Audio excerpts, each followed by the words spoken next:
It is quite interesting that just before Jesus ascended into heaven, when the apostles asked him whether it was already time for the kingdom to be restored, Jesus' reply was that do not be concerned with the timing of such things.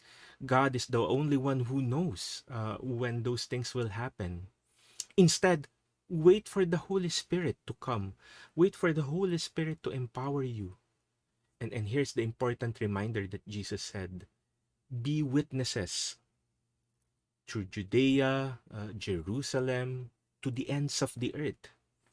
In other words, the apostles didn't know, probably at that time, what it meant that when Jesus said, wait for the Holy Spirit.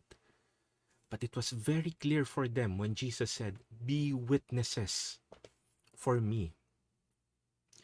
Interestingly enough, during the Pentecost, the very first thing that the apostles did upon receiving the Holy Spirit and being empowered was to go down from where they were hiding and preached to the people, taught them about how sin killed Jesus, taught them how salvation can be through him and him alone.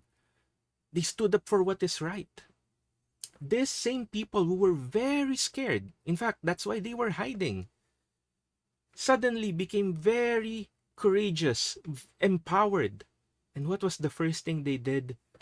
Follow Jesus. Be witnesses. You know, when Jesus ascended, he didn't say, be prayerful, uh, be nice, be nice people. Of course, he's been telling a lot of those when he was still alive and when he was still with them, to pray to God, to do good. But note that the very thing that he made sure that the apostles and the disciples would remember was that they become witnesses for him. Brothers and sisters, are we witnesses? It's very tragic that when you read the news, when you watch the news, when you go through social media walls, you rarely see someone standing up for Jesus. You rarely see someone standing up for what is right, for what is true.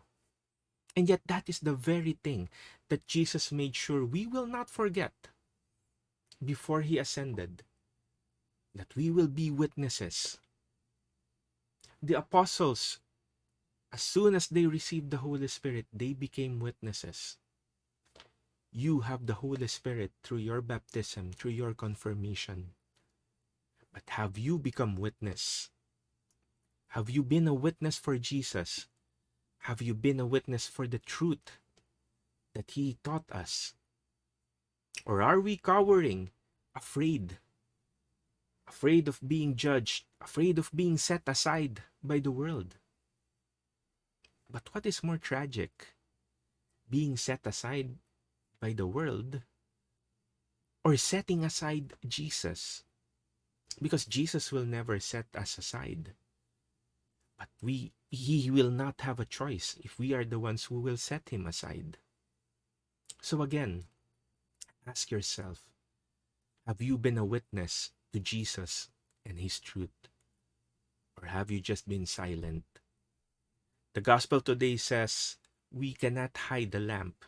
If we have received light, and light we indeed have received in Jesus, then we should not hide it. Are you hiding it?